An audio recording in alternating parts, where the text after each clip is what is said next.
Capítulo 10. Que belo começo para quem pretende levar uma vida de eremita. 4 semanas de tortura, agitação e doença. Oh, estes ventos cortantes, estes céus fechados, estas estradas intransitáveis, estes negligentes médicos do interior. E, oh, esta ausência de rostos humanos. O pior é que o Dr. Kenneth me afirma que eu não devo esperar poder sair de casa antes da primavera. O Sr. Eative acaba de me fazer uma visita. Há cerca de uma semana, mandou-me um par de fazões, os últimos da estação. Malandro. Não está isento de culpa nesta minha doença, e eu tinha pensado dizer-lhe isso. Mas bolas. Como poderia eu ofender um homem que teve a caridade de se sentar à minha cabeceira durante uma boa hora e de me falar de coisas outras que não comprimidos e poções, ampolas e sanguessugas? Estou demasiado fraco para ler, mas sinto necessidade de distração. Por que não pedir à senhora Dean que acabe de me contar a sua história? Lembro-me dos principais incidentes, até onde ela chegou. Sim, recordo que o protagonista fugira e não se ouvirá falar dele durante 3 anos, e que a heroína tinha casado. Vou tocar a campainha, ela vai ficar contente de me ver tão animado. A senhora Dean acaba de chegar. Faltam ainda 20 minutos para o senhor tomar o remédio, começou ela. Fora com ele. Repliquei. Quero que, o doutor diz que o senhor não precisa mais tomar os pós. Felizmente. Mas não me interrompa. Sente-se aqui. Largue esse terrível exército de frascos. Tire o seu tricô do bolso, assim, e continue a contar a história do Sr. Eative, de onde tinha parado até hoje. Estou curioso por saber, ele teria partido para o continente voltado, já homem feito, um gentleman? Será que arranjou uma bolsa de estudos em alguma universidade, ou teria ido para a América e feito fortuna, ou então arranjado dinheiro de maneira mais rápida, nas estradas inglesas? Talvez tenha feito um pouco de tudo isso, Sr. Lockwood, mas eu não poderia jurar por nenhuma dessas coisas. No outro dia lhe disse que não sabia como ele tinha ganho o dinheiro que tem, tampouco sei como conseguiu educar-se e instruir-se, mas, com a sua licença, continuarei a contar a história à minha maneira, se é que o senhor acha que vai distraí-lo. Está se sentindo melhor, esta manhã? Muito melhor. Ótimo. Bem, vim com Catherine para a Granja Truchcroix, e, para minha agradável surpresa, ela se comportou infinitamente melhor do que eu ousava esperar. Parecia gostar demais do Sr. Linton, e até com a irmã dele ela se mostrava muito carinhosa. Naturalmente, ambos agradavam em tudo. Não era o espinho que se retraía ante as madressilvas, e sim as madressilvas que ocultavam o espinho. Não havia concessões mútuas, o espinho mantinha-se ereto e as madressilvas se curvavam. Quem pode mostrar-se mal-humorado quando não se encontra oposição ou indiferença? Observava que o Sr. Edgar tinha muito medo de lhe causar qualquer dissabor. Procurava esconder esse fato dela, mas, se me ouvia responder asperamente ou via qualquer outra criada fechar a cara a uma ordem imperiosa da mulher, mostrava a sua preocupação por meio de um franzir de testa que lhe escurecia o rosto. Muitas vezes me censurou por retrucar a esposa, e confessava que uma punhalada não lhe daria mais sofrimento do que ver a sua Catherine irritada. Não desejando fazer sofrer o meu bom patrão, aprendi a controlar-me, e, durante meio ano, a pólvora permaneceu tão inofensiva quanto se fosse areia, sem nada que a fizesse explodir. Catherine passava, de vez em quando, por temporadas de abatimento e silêncio, que eram respeitadas pelo marido, pronto a atribuí-las a uma alteração produzida, no seu temperamento, por alguma doença que a atacara, pois nunca tinha sido sujeita a depressões. A volta da animação era recebida com igual animação, por parte dele. Creio poder afirmar que eles eram realmente felizes, nesse tempo. Mas essa felicidade, profunda e crescente, terminou. Bem, no fim a gente precisa zelar por si mesma, os pacientes e os generosos são apenas mais justamente egoístas do que os despotas, e essa felicidade terminou quando as circunstâncias fizeram com que cada um deles sentisse que o interesse de um não era o principal interesse do outro. Numa doce tarde de setembro, eu estava vindo do pomar com um cesto cheio de maçãs que estivera colhendo. Era hora do lusco-fusco e a lua debruçava-se sobre o muro do pátio, projetando sombras indefinidas nos cantos das várias partes da casa. Pousei o cesto nos degraus da porta da cozinha e parei para descansar, respirando aquele ar suave e perfumado. Tinha os olhos fitos na lua e as costas para a porta, quando ouvi uma voz perguntar, atrás de mim: Nelly, é você que está aí? Era uma voz profunda e de tom desconhecido, contudo, havia algo, na maneira de pronunciar o meu nome, que a fazia soar familiarmente. Virei-me para ver quem falava, confesso que com medo, pois as portas estavam fechadas, e eu não vira ninguém ao me aproximar dos degraus. Algo se moveu no alpendre, chegando mais perto, distingui um homem alto, trajando roupas escuras e de rosto e cabelos também escuros. Tinha os dedos na tranca, como se pretendesse abrir a porta sozinho. Quem será? Pensei. O Sr. Earnshaw? Oh, não. A voz não se parece com a dele. Estou esperando há 1 hora, continuou, enquanto eu olhava, e durante esse tempo nada se mexeu por aqui. É como se todo mundo tivesse morrido. Não ousei entrar. Você não me conhece? Olhe bem para mim e verá que me conhece. O luar iluminou os seus traços, as faces eram pálidas e semi-cobertas por bigodes negros, a testa afundada, os olhos fundos e estranhos. Lembrava-me daqueles olhos. O quê? Exclamei, não sabendo se havia de considerá-lo como uma pessoa deste mundo, e ergui as mãos espantada. O quê? Você voltou? É você mesmo? Sim, sou eu.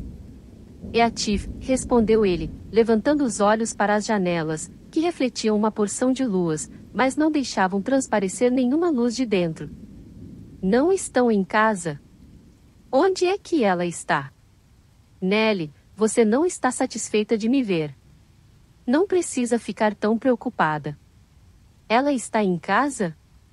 Responda. Quero falar uma palavrinha com ela, com a sua patroa. Suba e diga que uma pessoa de Jim Merton quer vê-la. Como é que ela reagirá? Exclamei. Que irá ela fazer? A surpresa deixou-me tonta, vai colocá-la fora de si. Você é mesmo Eatif? Mas tão mudado.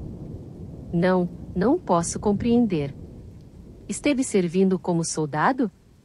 Vá levar-lhe o meu recado, interrompeu ele, com impaciência. Não sossego enquanto você não for. Levantou a tranca e eu entrei, mas, quando cheguei à sala, onde o senhor e a senhora Linton estavam, fiquei sem saber como fazer. Finalmente, resolvi usar o pretexto de perguntar se queriam que acendesse as velas e entrei.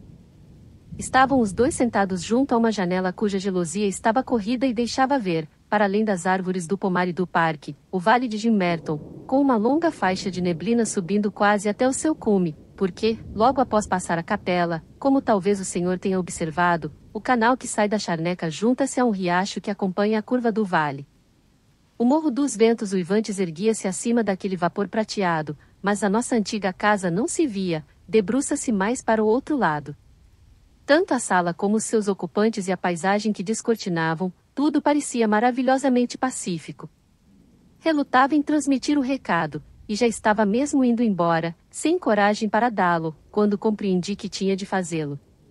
Voltei e murmurei: Senhora, está lá fora uma pessoa de Jim Merton que deseja falar-lhe. A respeito de quê? Inquiriu a senhora Linton. Não lhe perguntei, respondi. Bem, pode fechar os cortinados, Nelly, falou ela. E traga o chá. Voltarei logo. Saiu da sala, e o Sr. Edgar perguntou, com indiferença, quem era a pessoa. Alguém que a patroa não espera, repliquei. Eatif, creio que o senhor se lembra dele, o rapaz que vivia em casa do Sr. Earnshaw. O quê? O cigano, o moço do arado? Exclamou ele. Por que não disse quem era Catherine? Psiu. O senhor não deve chamá-lo por esses nomes, falei. A patroa ficaria muito ofendida se o ouvisse. Ela quase morreu quando ele sumiu. Acho que a volta dele vai ser um motivo de festa para ela. O Sr. Linton dirigiu-se a uma janela, do outro lado da sala, que dava para o pátio. Abriu-a e debruçou-se. Creio que eles estavam bem embaixo, pois ele gritou: Não fique aí, meu bem. Convide a pessoa a entrar, se for alguém conhecido.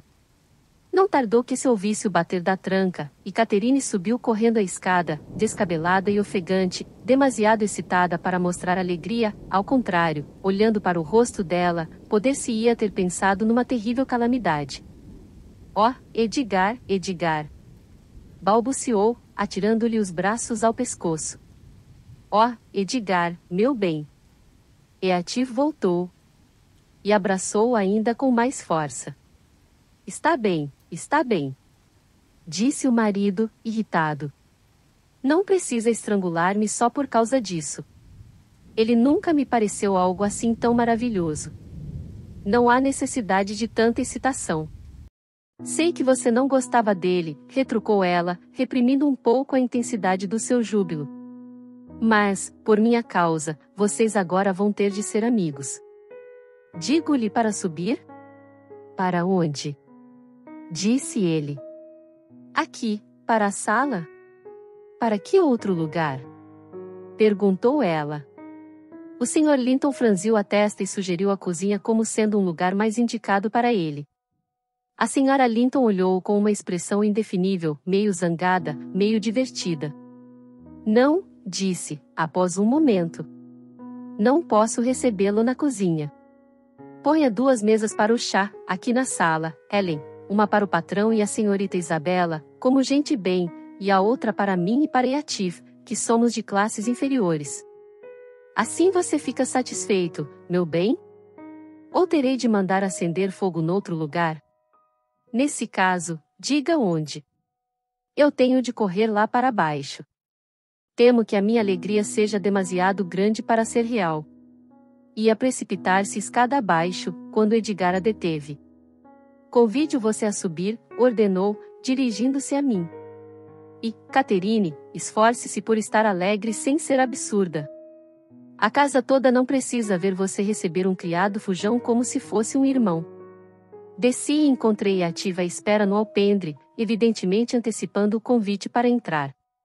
Seguiu-me sem trocar palavra, e conduziu até onde estavam os meus patrões, cujos rostos afogueados traíam sinais de discussão. Mas o dela brilhou de uma maneira toda especial quando o amigo surgiu à porta, correu para ele, tomou-lhe as 2 mãos e levou-o até Linton, depois pegou na relutante mão do marido e fez com que apertasse a mão do outro. À luz do fogo e das velas, fiquei, mais do que nunca, espantada de ver a transformação de Eatif. Tornará-se um homem alto, atlético e bem conformado. Junto a ele, o meu patrão parecia magro e agarotado. A sua atitude ereta dava a impressão de ele ter estado no exército. A expressão do seu rosto era de pessoa muito mais velha do que o Sr. Linton. Parecia inteligente e não conservava sinais da antiga degradação. Contudo, uma ferocidade semi-civilizada lhe reluzia ainda nos olhos fundos e negros, embora de maneira contida, e os seus gestos exalavam dignidade, apesar de destituídos de graça. A surpresa do meu patrão foi igual à minha ou ainda maior. Permaneceu por um minuto sem saber como dirigir-se ao moço do arado, conforme o chamara. Eatif deixou cair a mão fina e ficou olhando calmamente para ele. Sente-se, disse, finalmente, o meu patrão. A Sra. Linton, em memória dos velhos tempos, deseja que eu lhe dê uma recepção cordial, e eu, como é natural, fico satisfeito quando ocorre algo que lhe dê prazer. Eu também, respondeu Eatif, principalmente quando se trata de algo em que eu participo. Ficarei 1 hora ou 2, com todo o prazer.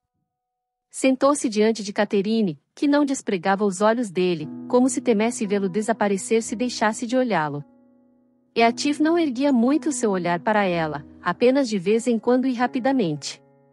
Mas o seu olhar refletia, e a cada vez mais, a incontida alegria que ele bebia no dela. Estavam demasiado felizes para se sentirem embaraçados.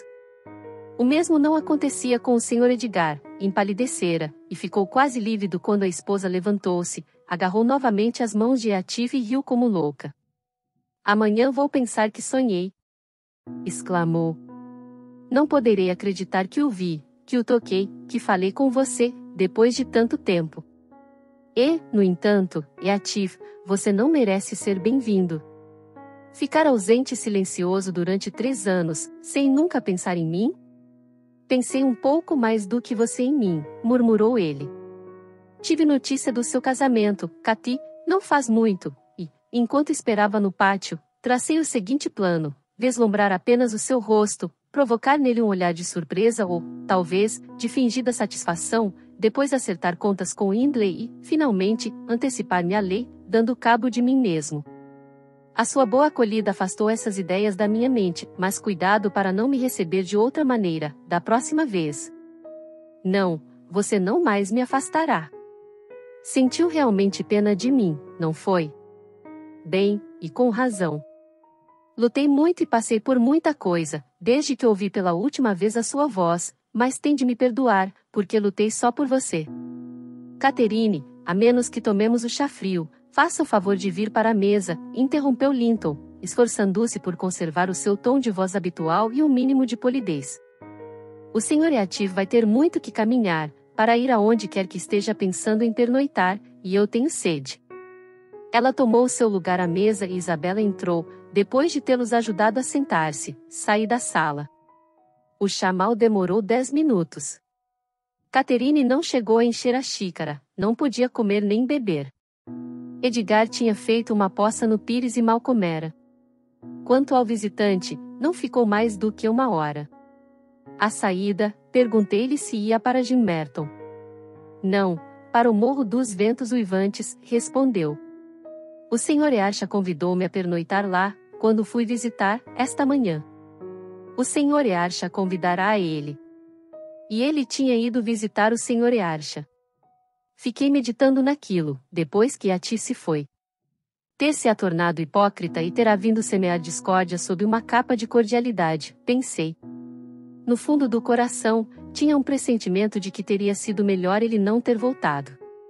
Pelo meio da noite, fui despertada do meu primeiro sono pela Sra. Linton, que entrou no meu quarto, sentou-se à beira da minha cama e me puxou o cabelo, com o fim de acordar-me. Não posso dormir, Ellen, disse ela, à guisa de desculpa. E preciso de que alguém me acompanhe na minha felicidade. Edgar está melindrado por me ver alegre com algo que não lhe interessa, recusa-se a falar, exceto para dizer coisas bobas. Imagine que me acusou de cruel e egoísta por querer conversar, quando ele estava se sentindo doente e cheio de sono. Sempre diz que está doente quando qualquer coisinha o aborrece. Elogiei a Tiff, e ele, não sei se por dor de cabeça ou por inveja, começou a chorar. Aquilo irritou-me, e deixei-o sozinho. Para que elogiar e atir diante dele? Ponderei. Quando garotos, tinham aversão um pelo outro, e acho que Atif também detestaria que lhe fossem elogiar o Sr. Linton, é a natureza humana. Não fale dele ao Sr. Linton, a menos que queira suscitar uma briga entre os dois. Mas você não acha que isso revela uma grande fraqueza? Insistiu ela. Não sou invejosa, nunca sinto raiva dos cabelos louros de Isabela, da brancura da sua pele, da sua elegância e do carinho que toda a família demonstra por ela. Até você, Nelly, se porventura discutimos, colocasse logo ao lado de Isabela, e eu cedo como se fosse uma irmã mais velha, chamo-a de querida e faço tudo para que lhe passe o mau humor. O irmão gosta de nos ver de bem, e isso me dá prazer. Mas a verdade é que eles são muito parecidos, crianças mimadas, pensam que o mundo é deles, por isso, embora eu os mime a ambos, acho que, de vez em quando, um bom castigozinho é necessário para o bem deles. Engana-se, Sra. Linton, retruquei. Eles é que a mimam, e eu bem sei o que seria se não o fizessem. A senhora não se importa de lhes tolerar alguns caprichozinhos, desde que eles tratem de lhe satisfazer todos os desejos. Mas tome cuidado e não exija demasiado, porque aquele a quem acusa de fraqueza é bem capaz de se mostrar tão obstinado quanto a senhora. E então combateremos até a morte, não, Nelly? Replicou ela, rindo. Não, eu tenho tanta confiança no amor de Linton, que, mesmo se o matasse, acho que ele não reagiria. Aconselhei-a a estimá-lo mais, por esse seu afeto. É o que eu faço, respondeu ela. Mas ele não precisava choramingar por ninharias. É infantil, em vez de desmanchar-se em lágrimas por eu ter dito que Atif era agora digno da consideração de qualquer pessoa e que seria para ele uma honra ser seu amigo, ele próprio devia ter dito e mostrado alegria por minha causa. E Atif tem mais razões para não gostar dele, e acho que se portou maravilhosamente. Que acha de ele ter ido para o Morro dos Ventos Uivantes? Perguntei. Aparentemente, a transformação foi completa. A sua atitude é a de um autêntico cristão, oferecer a mão direita, a mão da amizade, a todos os seus antigos inimigos. Ele explicou, replicou ela. Disse que tinha ido pedir-lhe informações a meu respeito, pensando que você ainda lá morasse. Joseph foi chamar Hindley, que saiu e começou a perguntar-lhe o que tinha sido feito dele, que vida ele levará, por fim, convidou a entrar. Havia várias pessoas jogando cartas, e Atif juntou-se a elas. Meu irmão perdeu algum dinheiro para ele e, vendo que Atif estava bem recheado, pediu-lhe que voltasse à noite, ao que ele anuiu. Hindley não sabe escolher com prudência as pessoas com quem se dá, não se preocupe em refletir sobre os motivos que deveria ter para desconfiar de alguém a quem tanto humilhou. Mas Atif afirma que a sua principal razão para reatar relações com o seu antigo inimigo é o desejo que tem de se instalar perto da granja e da casa onde vivemos juntos, além de esperar que eu tenha mais oportunidades de vê-lo do que se ele se instalasse em Jim Merton. Pretende pagar regiamente pelo privilégio de se hospedar no morro, e, sem dúvida, a cobiça do meu irmão o levará a aceitar isso. Sempre foi louco por dinheiro, embora agarre com uma das mãos o que joga fora com a outra. Belo lugar foi Atif escolher para se fixar. Comentei. Não tem medo das consequências, Sra. Linton? No que toca a ele, não, respondeu ela. A sua inteligência saberá afastá-lo de qualquer perigo. Tenho um certo medo por Hindley, mas ele não pode ficar pior, moralmente, do que já é, e eu evitarei que lhe aconteça qualquer coisa. O que aconteceu hoje reconciliou-me com Deus e com a humanidade. Eu me sentia revoltada contra a providência. Oh, você não sabe como eu sofri, Nelly. Se essa criatura soubesse, teria vergonha de mostrar-se petulante. Foi só bondade para com ele que me fez suportar sozinha o sofrimento.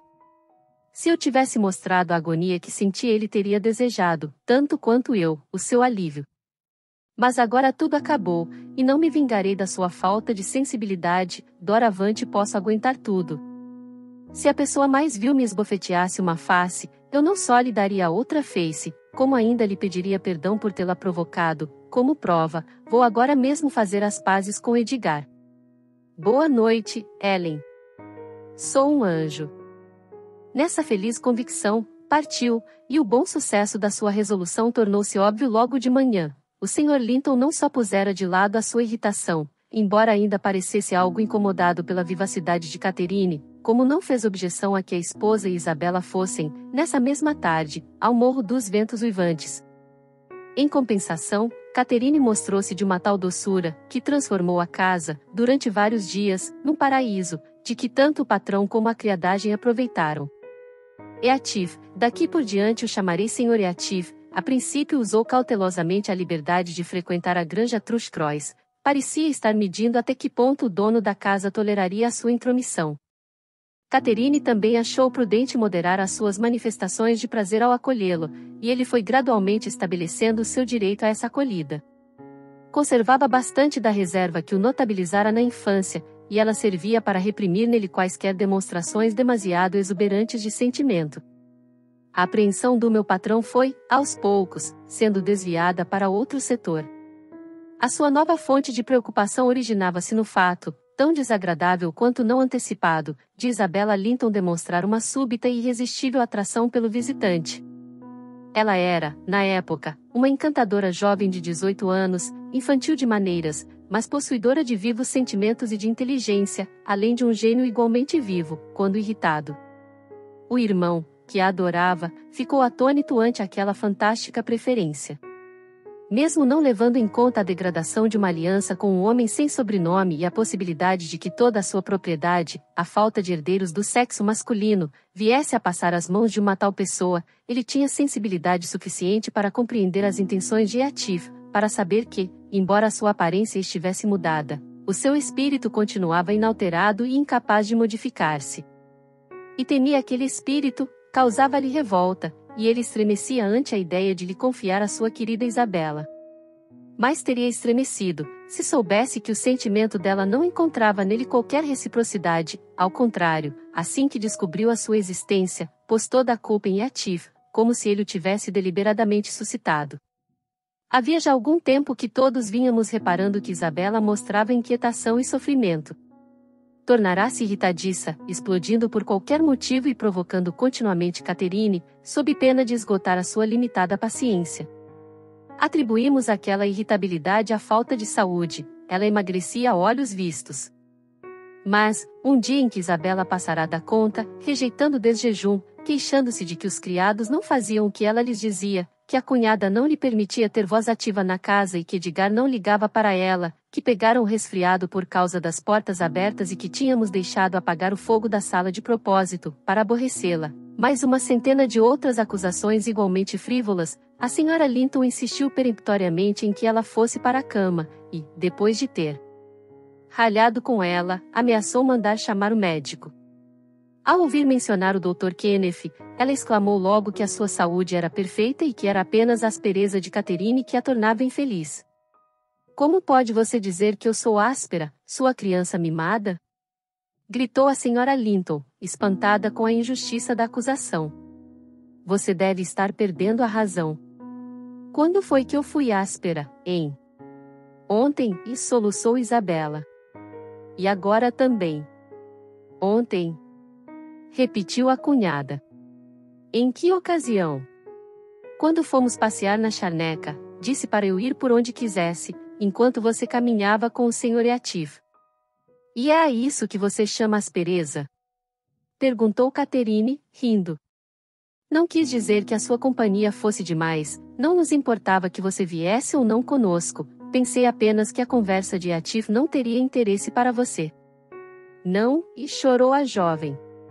Você quis me afastar porque sabia que eu queria ir com vocês. Será que ela está boa da cabeça? Perguntou a senhora Linton, dirigindo-se a mim. Vou lhe repetir a nossa conversa, palavra por palavra, Isabela, e então me dirá que interesse ela poderia ter para você. Não me interessa a conversa, retrucou ela. Eu só queria estar com. Bem, disse Catherine, percebendo a hesitação dela em completar a frase. Com ele, e não tolerarei mais ser afastada. Continuou, esquentando. Você é terrivelmente egoísta, Cathy, e não quer que ninguém mais seja amado, só você. Isto é o cúmulo da impertinência. Exclamou a senhora Linton, surpreendendo-se. Mas não posso acreditar nessa bobagem. É impossível que você possa almejar a admiração de Eatif, que o considere uma pessoa agradável. Espero não ter entendido bem, Isabela. Não, você entendeu muito bem, replicou a jovem. Amo mais do que você jamais amou meu irmão, e ele também poderia amar-me, se você o deixasse. Pois então eu não queria estar na sua pele. Declarou Catherine enfaticamente, e parecia falar com sinceridade. Nelly, ajude-me a convencê-la de sua insensatez. Diga-lhe o que Eatif é, uma criatura incorrigível, sem refinamento, sem cultura, um matagal de urze e pedra dura. Antes queria pôr aquele canarinho no parque, num dia de inverno, do que lhe recomendar que nutrisse qualquer sentimento por ele. Só uma deplorável ignorância do caráter de Eatif é que lhe pode meter esse sonho na cabeça. Por favor, não imagine que ele esconde um fundo de benevolência e afeto sob uma aparência severa. Ele não é um diamante bruto, uma ostra contendo, no seu interior, uma pérola, é um homem feroz e impiedoso. Eu nunca lhe digo, deixe este ou aquele inimigo em paz, porque seria pouco generoso ou cruel causar-lhe mal, digo, deixe-o em paz, porque eu não quero vê-lo prejudicado, ele a esmagaria como a um ovo de pardal, Isabela, se achasse a sua presença inconveniente. Sei que ele não seria capaz de amar uma Linton. No entanto, seria bem capaz de casar-se com você por causa da sua fortuna. A avareza está crescendo dentro dele, tornando-se um verdadeiro pecado. Acredite no que lhe digo, e eu sou amiga dele, a tal ponto que, se ele tivesse pensado, seriamente, em casar com você, eu talvez tivesse ficado calada e permitido que você caísse na armadilha. Isabela olhava para a cunhada com indignação. Que vergonha, que vergonha! Repetiu. Você é pior do que 20 inimigos, venenosa como ninguém. Ah, você não quer acreditar em mim? Disse Catherine. Pensa que tudo o que lhe disse foi por puro egoísmo? Estou convencida de que sim, retrucou Isabela, e estremeço de horror. Muito bem! Exclamou a senhora Linton. Experimente, então.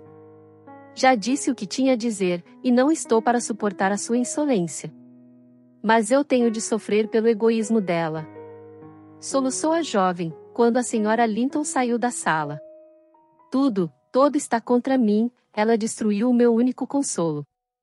Só disse falsidades, não foi? O Sr. Yatif não é como ela disse, tem um coração grande e muito fiel, senão, como pôde não esquecê-la? Tire-o da cabeça, respondi. Ele é uma ave de mau agouro, não é marido para a senhorita. A senhora Linton não usou meios termos, mas eu não posso contradizê-la. Ela o conhece melhor do que eu ou qualquer outra pessoa, e nunca o pintaria pior do que ele é. As pessoas honestas não escondem o que fazem.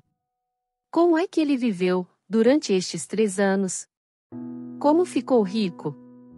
Porque está hospedado no Morro dos Ventos Uivantes, na casa de um homem que ele detesta. Dizem que o Sr. Earcha está cada vez pior desde que ele chegou. Ficam toda noite jogando, e Hindley hipotecou as suas terras e não faz outra coisa senão jogar e beber.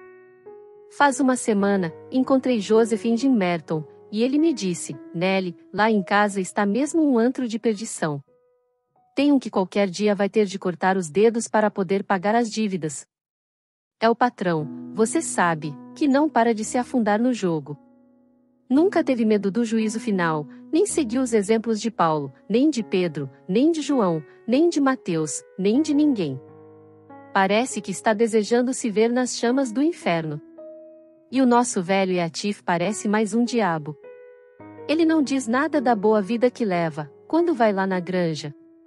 É mais ou menos assim. Levanta-se quando o sol se deita, e é dado, brande, gelosia fechada e luz de vela até o meio-dia do dia seguinte. Depois sobe para o quarto dele, praguejando e gritando tanto que as pessoas decentes têm de tampar os ouvidos de vergonha, e ele conta o dinheiro que ganhou, come, dorme e vai embora para a casa do vizinho, para visitar a esposa dele. Será que ele conta para Dona Catherine como o dinheiro do pai dela está passando para o bolso dele e como o irmão galopa para a perdição, com ele abrindo as porteiras?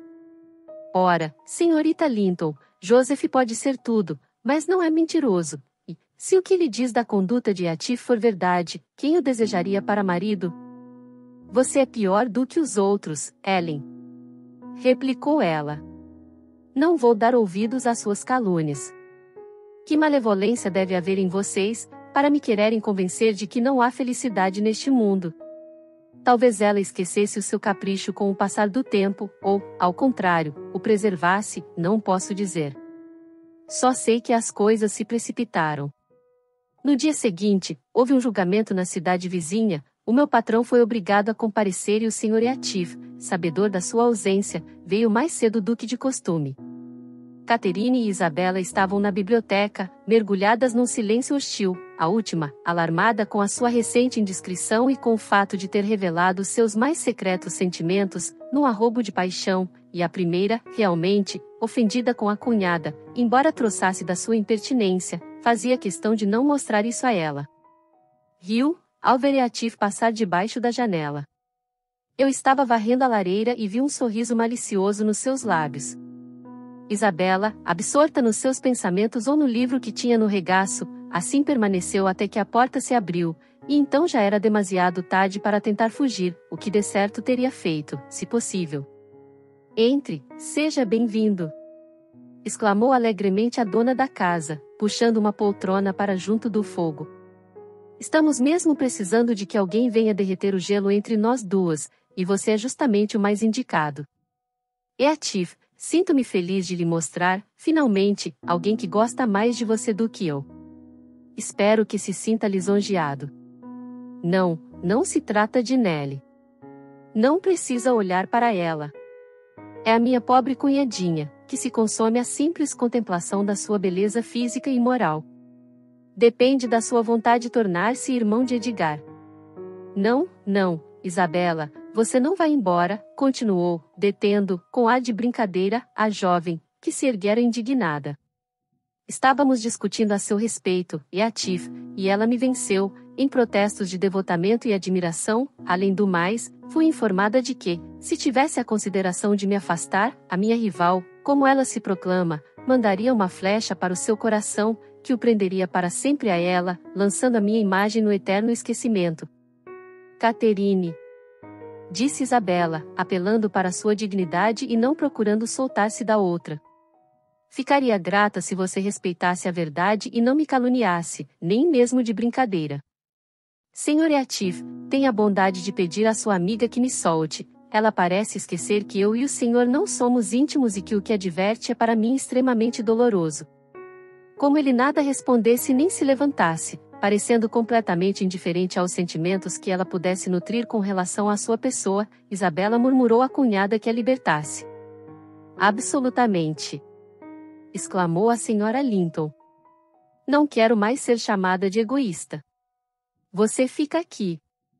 Então, Eatif, você não mostra satisfação pela agradável notícia que lhe dei?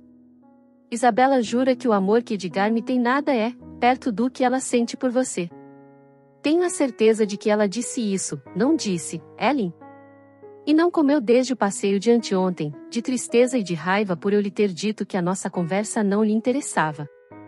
Acho que você está mesmo caluniando-a, disse Eatif, virando a cadeira de modo a encará-las. Ela parece estar desejosa de escapar à minha companhia. E olhou fixamente para o objeto da conversa, como se estivesse vendo um animal estranho e repulsivo, uma centopeia, por exemplo, com essa curiosidade que nos faz aproximar-nos, apesar da aversão suscitada. A pobrezinha não pôde suportar aquilo, empalideceu, ficou vermelha, e, com lágrimas tremulando-lhe nos cílios, os seus pequenos dedos tentaram soltar a mão de Caterine. Como não tivesse força para tanto, começou a fazer uso das unhas, e não tardou que a mão da sua torturadora exibisse as marcas das unhadas. Parece um tigre! Exclamou a senhora Linton, largando-a e sacudindo a mão, de dor. Vá-se embora, pelo amor de Deus, e esconda esse gênio de víbora. Que falta de inteligência, mostrar essas garras a ele. Pode imaginar as conclusões que ele há de tirar? Veja, Eatif. São autênticas garras, você precisa ter cuidado com os seus olhos.